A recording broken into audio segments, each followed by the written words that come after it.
Hey friends, it's me, Nicole, and I'm currently 32 weeks pregnant, and I wanted to start out this video by saying a big thank you to my friend Amy here on YouTube. Her channel name is vbac.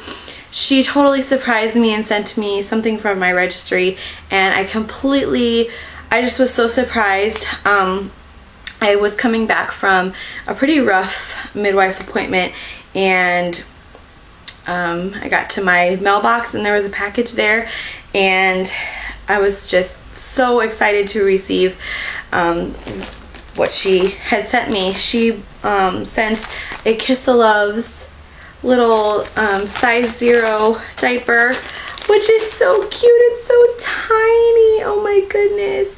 I've never had one of these before or felt one in person. I've heard so many great things about them, and so I definitely wanted to put one on my registry, and I'm so thankful. Thank you so much, Amy. I'm so excited for this. So I definitely wanted to make sure I said thank you in person as much as I could for that. So thank you, Amy, so much. I will talk to you guys about the midwife appointment in just a second, but I wanted to go over my weight with you. So at 26 weeks pregnant, I had gained 8 pounds. Then at my 28-week appointment, the scale had said that I had gained 3 pounds. At my 29-week appointment, which was an ultrasound at my MFM doctor, they had said that I was down 3 pounds. So that shocked me, but that was kind of around the time that my husband and I were really, getting into a healthier lifestyle and really just making sure we were more active and eating better. So I was kind of in disbelief, but at the same time, if in 1 week to lose 3 pounds, I should have thought something was amiss, but I didn't really. I don't know, I just kind of thought, oh cool, I lost 3 pounds. But the next week, at my 30-week appointment, I went back to my midwife, and according to their scale, I had gained 2 pounds back. So what I think happened was that their scales were just calibrated differently, and that between weeks 28 and 30 I had actually lost only 1 pound, which is fine. But I think that's actually what happened. So I went back to my midwife today, and according to their scale today, I gained 3 more pounds. So I'm actually up for this pregnancy 13 pounds. So that's the story with the weight. I don't think that in 1 week I lost 3 pounds and then the next week I gained 2 of it back. I think that I really just lost 1 pound, and the scales at the midwife office were calibrated differently than the scales at the MFM office. So yeah, so one symptom that I've been having, actually not a lot, it's happened to me twice.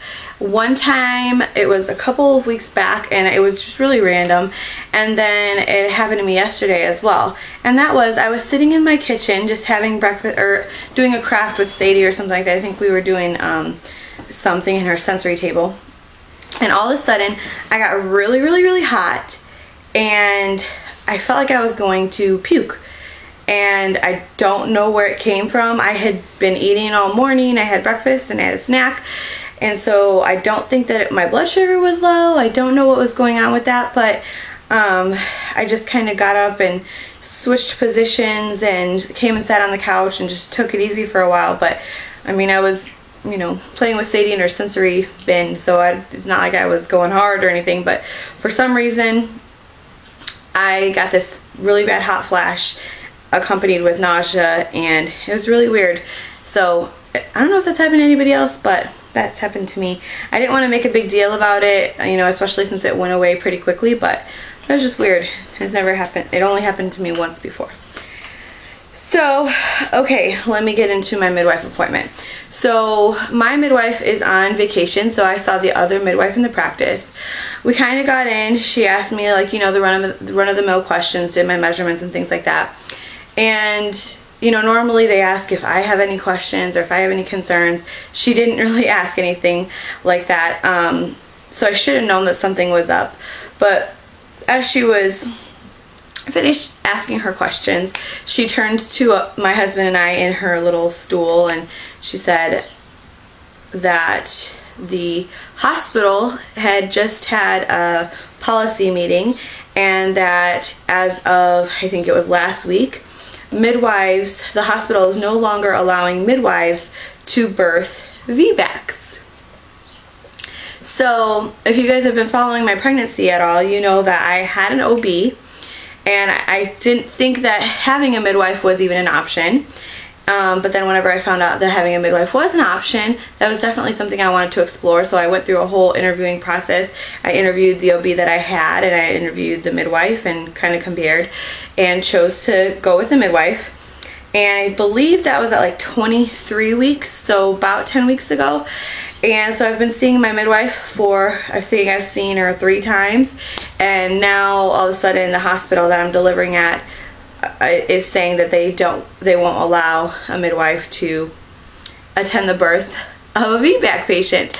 So I was shocked. You know, I try to always let the person continue speaking and, you know, kind of try to find out what the plan is going to be. So I guess the compromise that the midwives came up with the hospital is that they will still be allowed to be there for my labor. They're going to be my labor support system, and then at the very end, when it's time for the baby to be delivered, then they can step in, and the doctors will step in and take over. The midwives, I was outraged. I asked them, I said, why are they doing this? You know, is that evidence-based? Has there been a lot of problems lately? And she said, absolutely not. There is really no sound reason for it other than the doctors that would be on call for an emergency C-section if it were to be needed. They didn't want to allow a midwife to, I don't know, I really don't understand it myself. It's really so confusing to me. I'm probably going to be on the phone a lot with my midwives in the next couple of weeks trying to figure everything out. Oh, but okay, I think I get it. So basically, I think my husband and I just talked it out. Basically what it is that the doctors that perform the emergency C-section, basically it's whoever's on call at the hospital, not necessarily the OB that you're partnered up with if you're with a midwife. So, which I don't really understand, because I thought that that's why they had a backup OB, was so that if something went wrong, they would take care of you. But either way, those doctors, the emergency on-call C-section doctors, they don't believe in VBACing, and so they think it's too much of a risk. And again, this is not evidence-based. They don't have any evidence to back it up, so I don't really understand what's going on. I think I may contact the hospital myself and try to figure out, you know, or at least let them know how my disapproval. But it is what it is. So anyways, my midwife will still be there for labor support. She'll be there with me the whole time, but for the rest of my pregnancy, I will be seeing the OB that she works with. So it's kind of crazy. But yeah, I was kind of upset about it for myself, you know, because I want the birth that I kind of want, you know. I have this birth pictured in my mind, and it was with a midwife and all this stuff, and it's going to end up having a doctor there. She swears by the doctors. She swears that they're great and they're super, super supportive, so I'm hoping that is the case. So I was a little bit upset for myself, but I was also comforted knowing that she's going to be there. My midwife is still going to be there for me, still going to be there with me through labor and everything, and she still will be there for the delivery, but she won't be the one catching.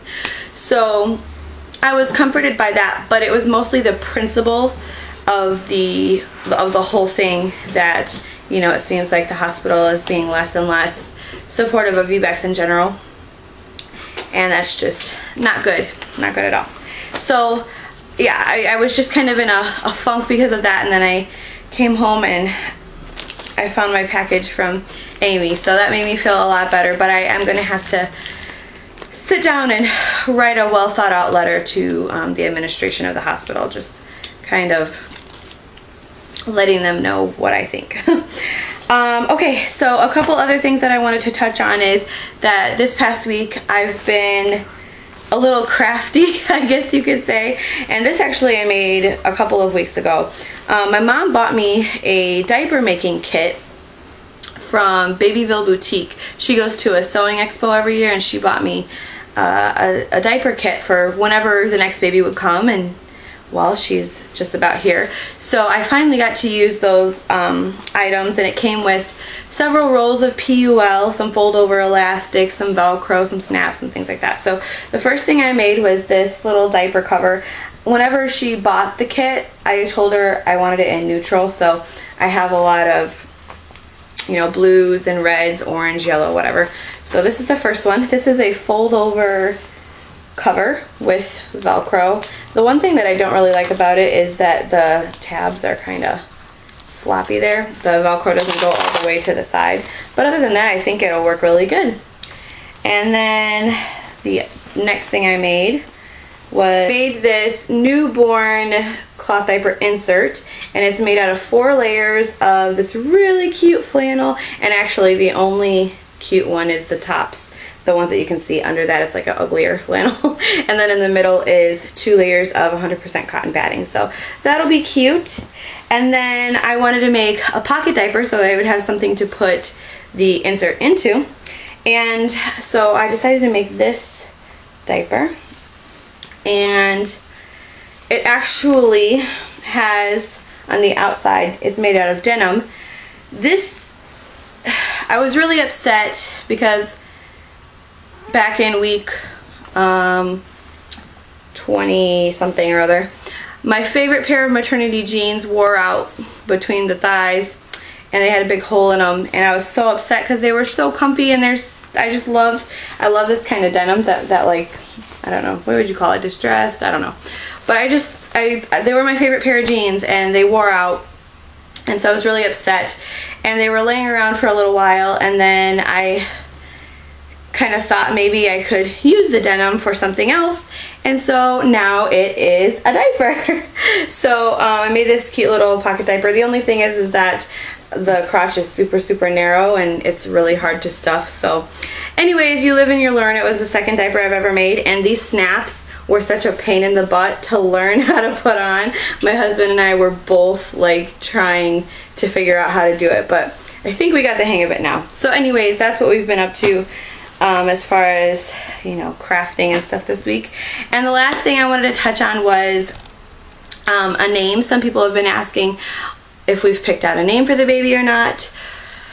We had a name that we were like super confident in. We really liked it, but we didn't have a middle name picked out. And so we really thought that that was the name that we were going to go with. And we still may go with that name, but we're kind of just stepping back and reconsidering and looking at other names. So we were like 95% sure it was going to be one name, and now we're kind of reconsidering. And you know, I think that probably in the end what we're going to end up doing is having like a short list of names that we'll take into the hospital with us, and then we'll meet her and we'll get, you know, to know her a little bit, and hopefully one of the names will pop out as being her name. So that's kind of the... Anyways, that's about all I have to share with you guys this week. Stay tuned for more updates. Sadie has been filming a lot, so I'm probably going to be putting some more Sadie videos up. She loves being in front of the camera. She just is such a little ham. So look forward to those, and I will keep you guys updated on what else is going on. So if you haven't subscribed, go ahead and do that, and I will see you guys for my next video. Bye.